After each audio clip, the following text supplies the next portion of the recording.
दर दर भटक रहे थे किसान, दर दर भटक रहे हैं किसान। बीजेपी के लोग ब्लैक में खाद बेचते हैं 1200, 1300 का, 1700, 2000 तक। और बीजेपी के मंडल अध्यक्ष से लेकर उनके कई नेताओं का पब्लिक डोमेन में वीडियो भी आया है, परिस्थिति भी आई, वो चाहे मऊ हो चाहे सेंधवा हो। विजयपुर में पहले भी कह चुका हूँ, केवल चुनाव लूटेगी बीजेपी। 10 साल 15 साल के शासनकाल के बाद बीजेपी एक और नेक की बात करती है और भाषण हमेशा कैसे हम नफरत और घृणा और बंटवारा की बात करें वैसा करती है।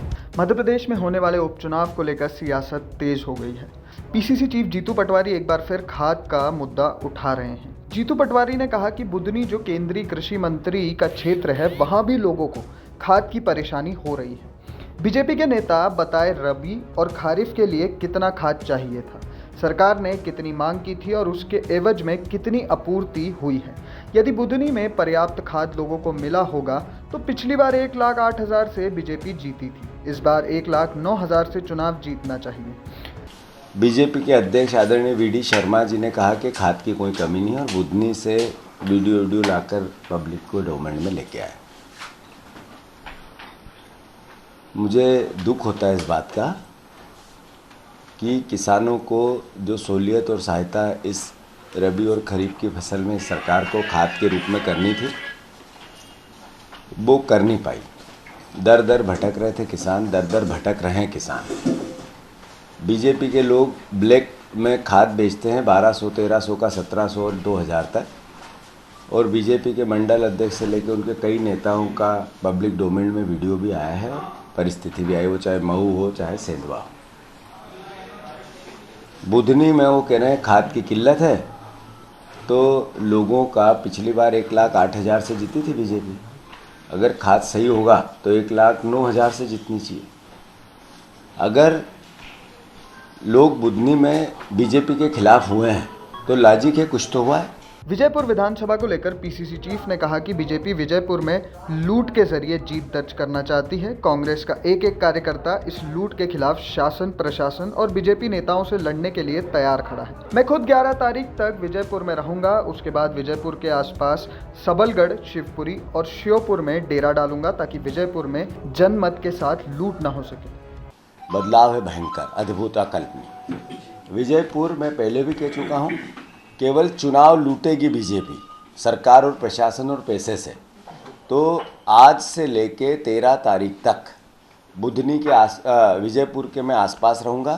3 दिन 11 तारीख तक बुधनी में ही विजयपुर में ही रहूँगा और फिर उसके बाद शिवपुर में, सबलगढ़ में मेरा डेरा रहेगा। मैं किसी भी रूप में इस बार चुनाव कांग्रेस पार्टी का कार्यकर्ता लूटने नहीं देगा और 50,000 से ज़्यादा मतों से कांग्रेस पार्टी विजयपुर विजय होगी। पीएम मोदी के एक रहोगे सेफ रहोगे बयान पर कांग्रेस प्रदेश अध्यक्ष जीतू पटवारी ने कहा कि संविधान में एक रहने की भावना है, लेकिन बीजेपी पीछे से बांटने का काम करती है। बीजेपी का काम संविधान को कमजोर करने का प्रयास है। राहुल गांधी भी यही कहते हैं कि भारत की अखंडता बनी रहनी चाहिए। प्रधानमंत्री को ये नारा भी लगाना चाहिए कि मुस्लिम, हिंदू, सिख, ईसाई हम आपस में भाई भाई। नहीं, बिल्कुल सही बात है। देश की एकता और अखंडता की बात तो भारत का संविधान भी करता है, पर 10 साल 15 साल के शासनकाल के बाद बीजेपी एक और नेक की बात करती है और भाषण हमेशा कैसे हम नफरत और घृणा और बंटवारा की बात करें वैसा करती है।